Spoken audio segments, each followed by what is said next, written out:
Welcome to the Misfit One Lifestyles with Elizabeth Colin. She will awaken and connect with your Misfit One. Are you tired of the ups and downs in your life? Are you ready to live a healthy lifestyle once and for all? We are talking about all aspects of your life. Being fit is not just physical, it's also your mind and soul. Learn how to take steps in your life to move towards your goals. Elizabeth's goal is for everyone listening to the sound of her voice to get fit.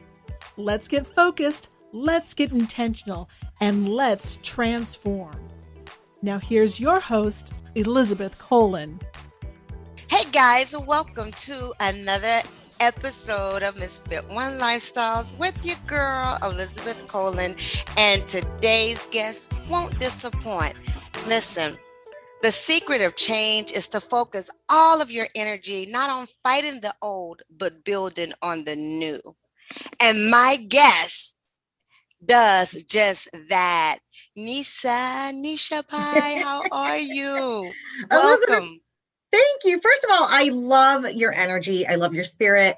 I don't even know how we got connected on Instagram, but you have this amazing energy about you and this vibe that I love. And I'm honored to be a guest on your podcast.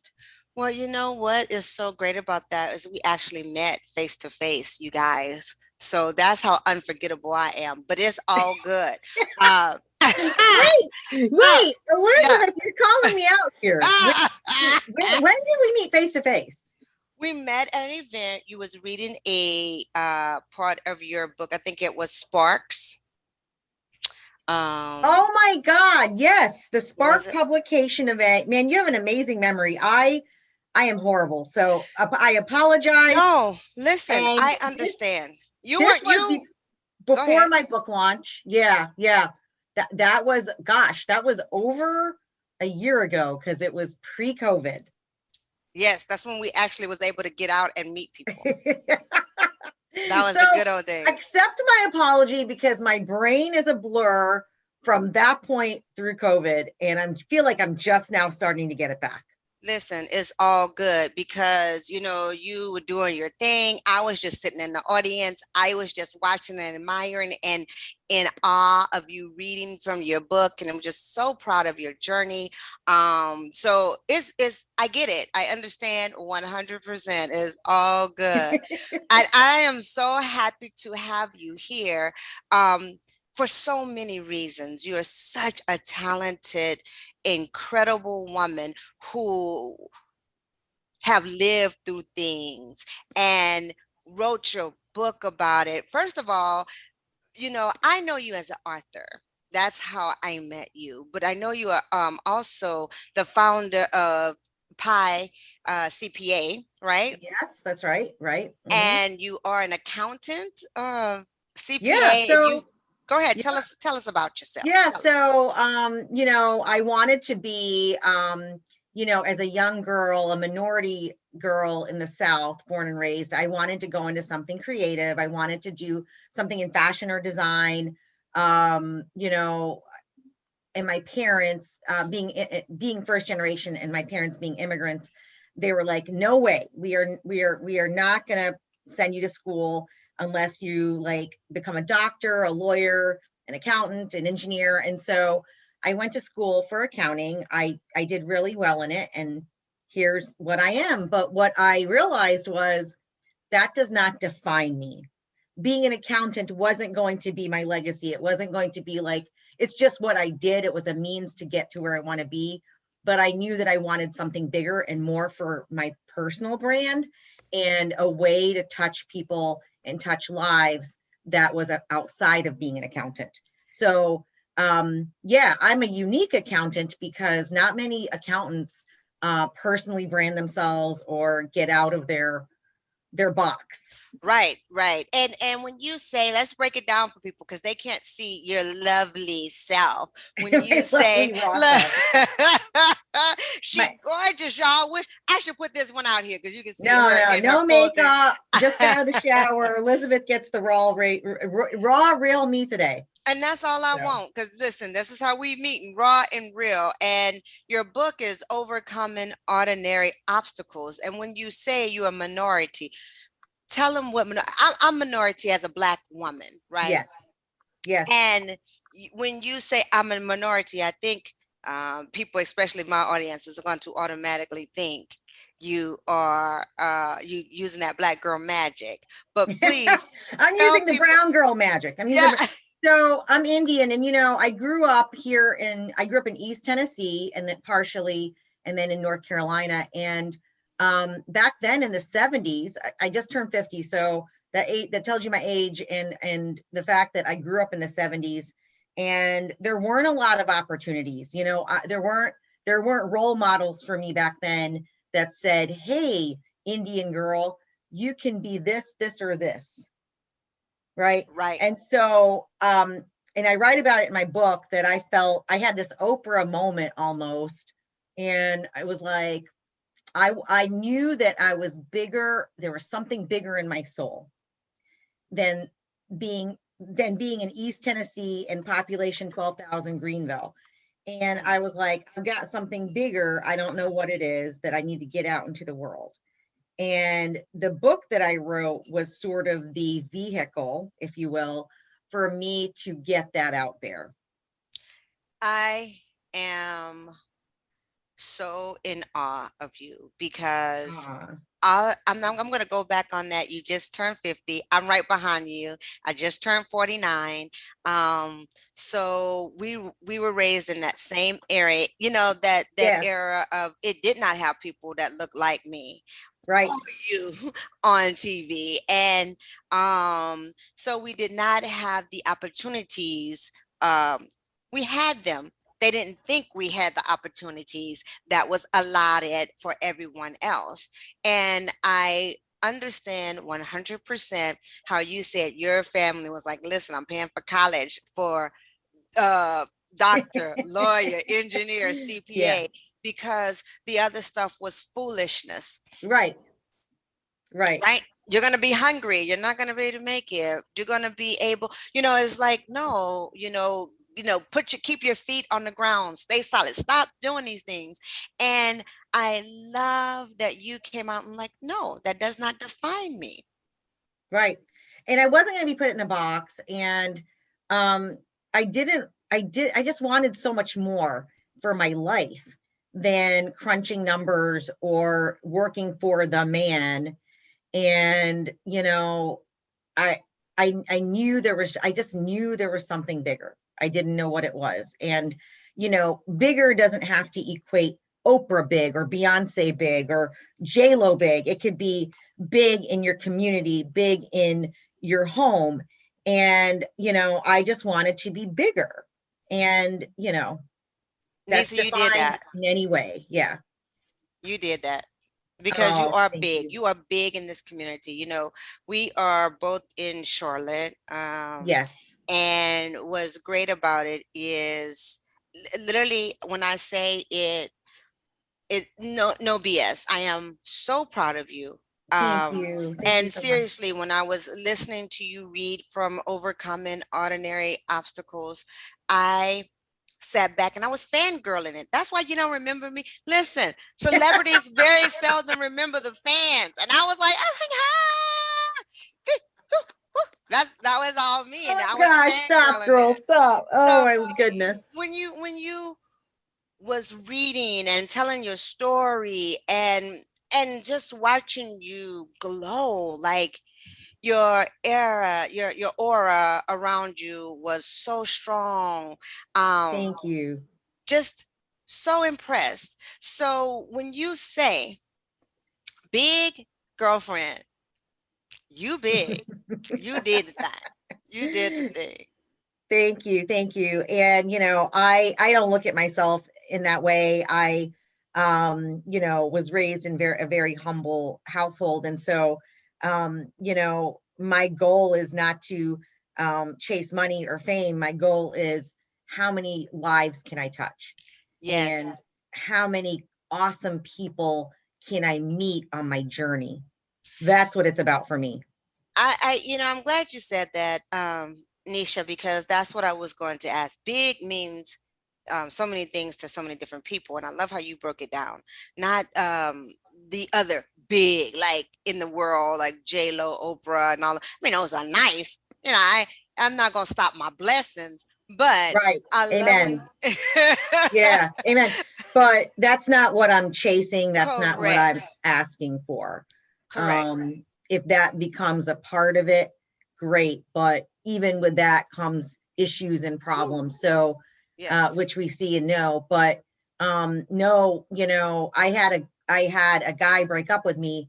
And he said to me, and this was someone I thought I was going to marry. And this was a couple years ago. And he said to me at the end, he said, "You want big success, and I don't want that." And made me think. And I thought, well, he knows I'm not materialistic. He knows I'm not chasing money or fame. So it made me sit down and think about what big success meant. And that was my word or phrase, I should say, for 2020. I picked two words because I'm extra, but I chose big success for 2020. And this is before the pandemic. And I had to sit down and think about what that meant for me. And it is exactly what I said to you, which is big success to me is how many lives can I touch? I want to touch as many lives as I possibly can. And I want to reach as many people as I possibly can, and leave this legacy behind. And that is how I define big success. Thank you for that definition, because I too have that same definition. To me, big, Awesome. and that's what it means to me when it says, oh, she may be. I'm like, oh my gosh, I am out here making an impact on the world. Thank you, God, right? Thank you, God. Yeah. It is so important for that. And this whole my whole platform is about fit, right? And when I say fit, I mean focus, intentional, and transforming. And you are that. Can you give us a little bit about how you decided? I know you always knew you were going to be big, but when did you decide, like, this is it? I am going to write this book. I'm going to make a difference, and step out of the accountant role. Interestingly enough, I feel like the seed was planted in my heart about 3-ish years ago. And in the middle of two huge storms in my life, huge. And it was like this whirlwind of storms that I was in the middle of. And it was almost like divine. And I feel like when we get a seed planted in our heart that we can't let go of, it is definitely divine. Right. And so it came to me, and I felt like God was working through me, to be honest. I felt like I sat down and I came out with a 6,000 word garbage manuscript that I took to Spark Publications, my publisher. And I said, I have this idea. I don't know how to get it out. I don't know how to take the 6,000 words and make it 30,000, but here's the premise. And I didn't even have the full last chapter of the book. And I was going through the full last chapter of my book as I was writing the book, which took me a year. Mm-hmm. And so to me, that was completely divine intervention. That is. And I acted on it. I think what people need to take away from this is when you get that seed planted, you must act on it. You have to act on it in order to get it out, right? In order to get it out. Yeah, that's facts, because we can sit back and dream all we want, but it's just that if we do not put actions to it, if we're not stepping out and putting work into our goals, or it's just a dream. And so when you had that seed, and that goes right into the next thing, when you got that divine seed planted by God, you sat down, threw out that 6,000 word manuscript. I'm not a writer, right? So I was like, she's going to think I'm crazy, my publisher. But my publisher is so amazing, Spark Publications, Phoebe Presler. She looked at it and she said, I think you've got something here. And had the patience and the grace to work with me over this year to get this beautiful product out. And it actually, unbeknownst to me, she had submitted it to the American Book Fest, which is one of the largest book judging organizations in the country. And it won the Multicultural Nonfiction Award for 2020. And I screamed because I didn't write it to win awards, right? But it did. But the biggest coup that has come out for me of this book was not that award. It was that I had a young white male, millennial male, I think he's 20, 28, 29, reach out to me on Instagram and say, I bought your book and it changed my life. Wow. And he left his job, is starting his thing. He worked for his father. And I'm like, his father's actually a CPA that I work with. And I'm like, oh my God, your dad's going to hate me.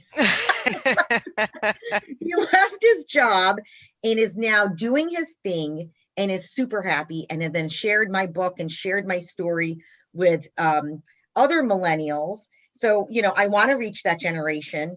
And, they're reaching out to me. And I thought, man, he wasn't even my intended audience. So Correct. Next point I want to make is to your audience is you never know who you are going to reach. Mm-hmm. You never know. And so speak up. You have something to share and use that gift. He was never my intended audience. And that's mind blowing, isn't it? Mind blowing. And that's just a confirmation that you are following what was given to you. Right. Yes. Right. Yes. Yes. It's amazing how that works. When you said it was a seed planted by God, and you acted on it, because that's very important. When you acted on that, you got the confirmation. And yeah. I got the confirmation, and it keeps coming. And there's some controversial stuff in my book, with my culture and where I come from. And so I thought, man, I'm going to get some wrath on this. And I was prepared for it, and it never came. I mean, if it did, you didn't hear it. I didn't hear it, and it's not coming to my doorstep, but it was almost like I was protected from it. Right. And I wanted to put out a vulnerable, real, authentic viewpoint of my life. And this book actually healed parts of me that were still broken inside. It was very therapeutic to do this. And right. It healed my relationship with my mom, with my family, with reconciling with my culture, being first gen, having a lot of anger growing up in the white South. It healed all of that, which is powerful. Let's get into that. I'm glad you shared that one. Let's get into that. Nothing's off limits with me. Let's do that, because let's talk a little bit about your book, if you don't mind. Can you share with us one of the things that you thought you were going to get flack on? Yeah, so there's a lot, but the biggest point for me, the last chapter of my book is I went back and forth with my publisher if I should put it in. She's like, Nisha, this is a big part of who you are now, and you need to put it in. And it's about finding my relationship with God and rejecting dogma. So the chapters is rejecting dogma, finding God. And I was born and raised into Hinduism. I was born into the highest caste possible. So if anyone knows about the caste system, when you get to the highest caste in Hinduism, your soul then is ready for liberation, right? Where your soul goes to heaven and doesn't get reincarnated, where reincarnation is basically your life keeps coming back into the earth, onto earth. And so it was a sin. So me converting to following Jesus and Christianity was actually a sin, where even you can get killed, Wow. in India. And so I was a little nervous to put that out there, but I don't know, God protected me. Amen to that, Amen. Yeah. And it needed to be in there because it was such me finding God and finding my personal relationship with God was a huge turning point in my life. And that didn't happen until 3 years ago. Okay, you know I'm going there. I can't help it.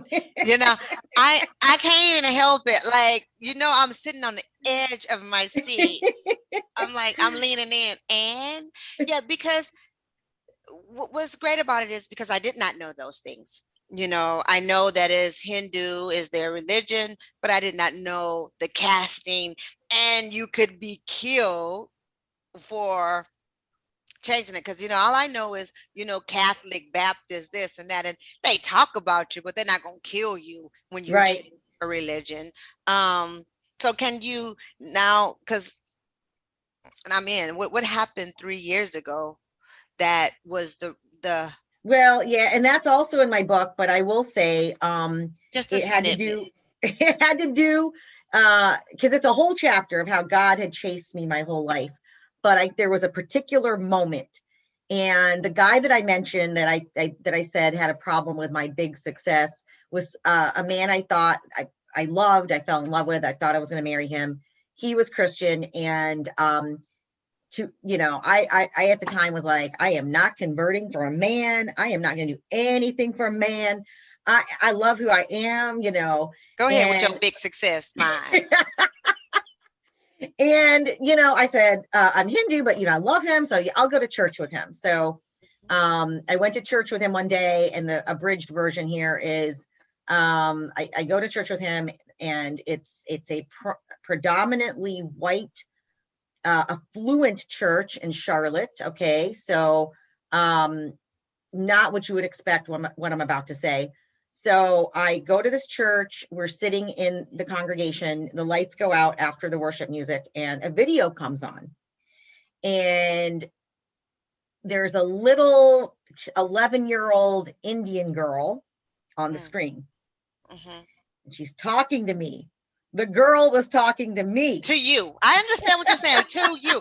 Like, other people may have been there, but she was speaking to you. I get it. She was talking, and I was like, oh my God, that's little Nisha. And she's talking about how Jesus saved her family and her life. And I had this visceral reaction where I started just crying. And I'm like, what is happening? And I look over at him and I'm like, get me out of here. This is weird. And I go home, and I am paralyzed. I was like, physically, something was happening in my body, and I could not. I got into bed, and I laid there the rest of Sunday. Wow. And I realized, looking back, because I didn't go back to church with him for another week or two because that freaked me out.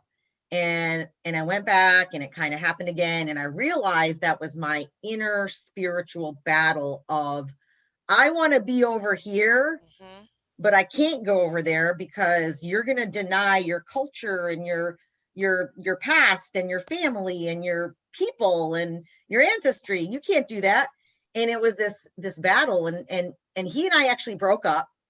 And it was after we broke up, I said, I'm going over there because I need that. And I look at it now, and I'm like, I think he was used as a vehicle, right? Right. So we want to thank him for that. We want to thank him for that. And it took me a long time to get there, but I realized he wasn't meant to go all the way on my journey, but he was used as a vehicle in that moment. Because had that moment not happened in church, had we not, had that not happened, there's no way I would have. It was the final ending, the chase. Yeah, the chase.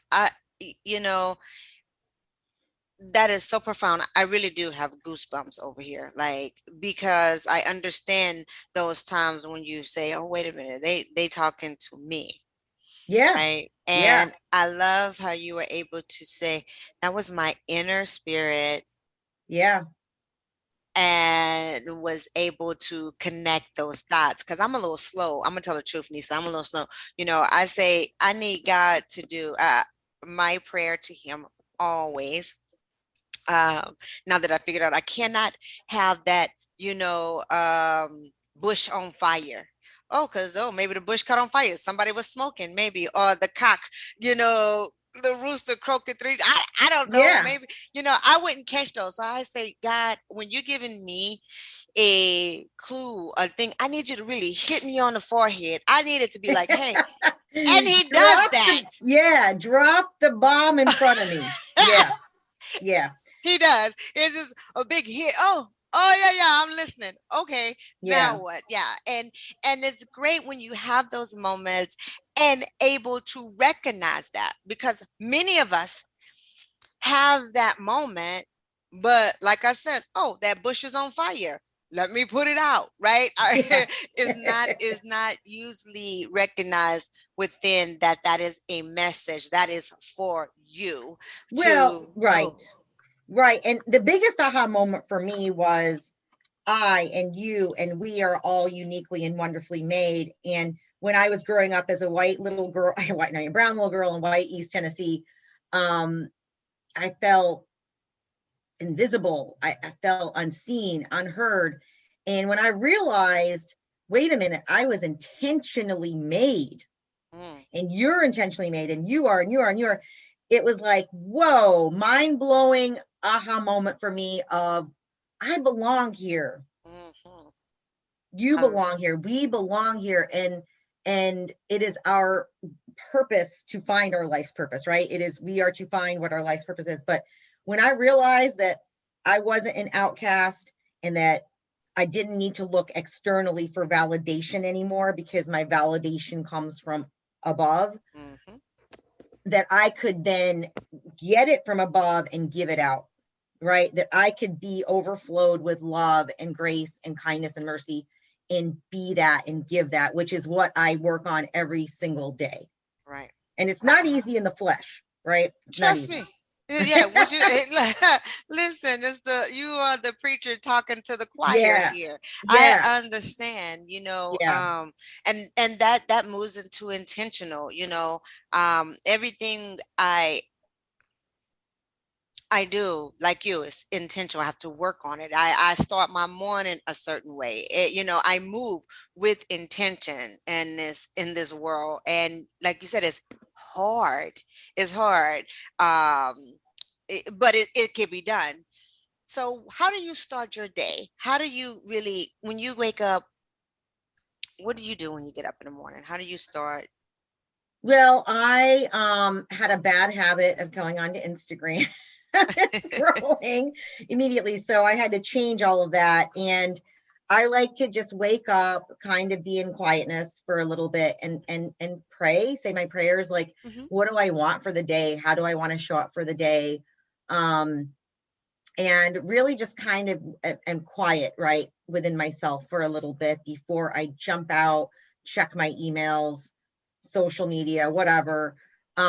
Because for me, praying and just kind of meditating on, okay, Nisha, how do you want to show up today? And let's be that, let's manifest that.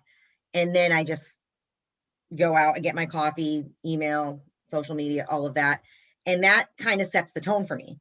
I love that. Setting the tone for the day is so important. And I love the fact that you recognized it and changed it on your own. Boom. You're like, I I was like, okay, this isn't productive and this is not like, spiritual filling. Like, you know, I try to achieve greatness and growth in every area. That's Mhm. physical, mental, spiritual, financial, emotional, Emotional. Hmm. all those, right? And so, I'm like, does this meet any of those of that criteria? Is what I'm doing getting me better in any of these areas? Right. You Right. know, And yeah, I use that a lot. And when I talk to my clients, we talk about food, if that's one of the issues, if they want to, you think about it, before you put something in your mouth, is this food helping me or hindering me? You right, know what I mean? It's a question, and you know the answer. It comes right away. Now, if you follow it, is different, but you know the truth, right? And when we talk about intention and how you knew that you were made, intentionally made, and right. I get that every time I go to, I'm really big on nature. And when I'm in like Grand Canyon, for instance, I Mm, cry every single time. I cry, I pray a lot, and we be because I feel, God made that yeah, amazing. we're closest to him in Woo! nature, right? We're closest to him in nature. Yeah, In nature, overwhelming. It's overwhelming. And he Yeah. made that big, huge, massive Hmm. beautifulness. And he took time to make little bitty me. Right. If he stopped creating all this beautiful nature and made little bitty me, I do not want to disappoint. He intentionally Amen. made Yep. me, right? Why are we here? Not to What have is, just not just have a wasted life of like, yes, hey, we're gonna get up every day, just live and then get up the next day. No, no, that's not why we're here. right. We were intentionally made, and you are right on it. And when we say intentional, like with your book, you went and you brought it to Spark, you say your publication? So Spark Publications is my publication, but then Spark Sessions is where I did my reading. Both named Yes. Spark. Yes, yes, yes, With yes. Adrian Craighead. Yes. And yes, so I have Spark Publications and then she had Spark Sessions. And this was even before my book hit. I didn't even launch my book at that point. This was like in the fall or winter-ish, or maybe it was definitely before the pandemic. But anyway, so yeah, when I brought my book to that session, that was my very, very, very first reading. I remember. And I was nervous because I was like, I don't know how people are going to receive this. Hmm. But I did it anyway because it was Yeah. an open door. It was an opportunity that I was like, I'd be an idiot to say no to this opportunity. Right. Right. And I was like, okay, people are going to receive it or not receive it, you know? And that's exactly, it's on everything in life, right? Right. It's Right. how it is. And with that, once you decided you're going to do it, you started to move with intention. Now, Yes. what did that look like? That looked like, I got, I hired an amazing a book PR person. I'm like, I want to get in the and I'm going to say this. I'm just going to say this. I wanted to Say get into the predominantly white, affluent magazines. I wanted to be seen in places where Indian girls were not seen.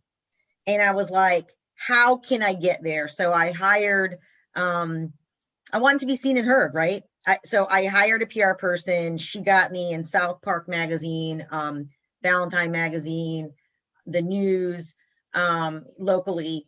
And I got into a couple of national publications. So I started that way to build street cred. And then after I got my little arsenal of street cred, I was able to use that to go out and market myself and say, hey, I'd like to speak here or speak there or do this, here's what I've done, here's where I've been seen. And the pandemic, other than cutting out, physical book tour, the pandemic did not slow my roll down. no, Because I it found didn't. other avenues to be able to be seen and be heard, Right. and just kept putting it out there. Won't he do it? Won't he do it? Okay, because that's how it is. Won't he do it? And just want to give you a little tidbit. Us Black women really don't know a lot about Indian women either. You know what I'm saying? Right. So when to be an audience, and for that, I'm a journalist at Sheen Magazine, and I would love for you to come on and be in that magazine as well, because I truly feel as though your book, Overcoming Ordinary Obstacles, is your catalyst, your purpose, and I am so proud of you. Can you tell us where we can get your book? You can get my book on Amazon. And if you do, I would love a review. But also on my website, www.nishapai.com. And real quick, I want to explain why I titled it that. Please. Yeah. So my obstacles in my book were not life altering, tragic. They were ordinary. They were things that you as a Black woman would go through, or a white man would go through, or a white woman. Like what I went through in different parts of my life, someone could relate to me. And what I find is in humanity, we relate to each other in the points of pain.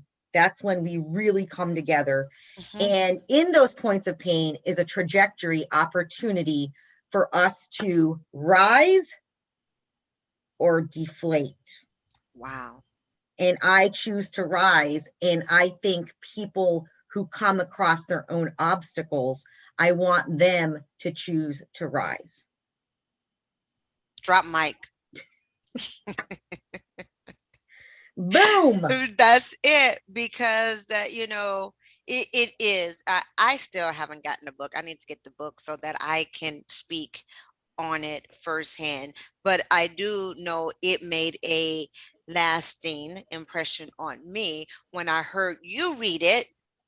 Even that little piece that you wrote, like it was, Wow. but Thank you. Thank you. so again, I am so I was so honored. nervous that day too. I was like, I know I didn't come up and bother you because you yeah. said that and you was like, I'm so nervous and this and it's my first time and I got it. So listen, I gave you your space. Again, a fangirl. Thank you I stood so back. much for bringing that up because wow, thank you. That means so much to me. Yeah, I remember it, and it was a hit, and everybody was surrounding you. I did say we just spoke very briefly, like I was heading out. I just wanted to say thank you and run out. But Thank you for doing that. yeah, but I tell you, it did make a difference. It did impact me in that short period of time. And I love the fact that you have shared with us the thing of your definition of big success, because big success means different things to so many people, and how you had the seed from God and Yeah. then acted on it. And that's Act what on it. people Act on need. it. Yeah. That's it. You Act act on it. on it.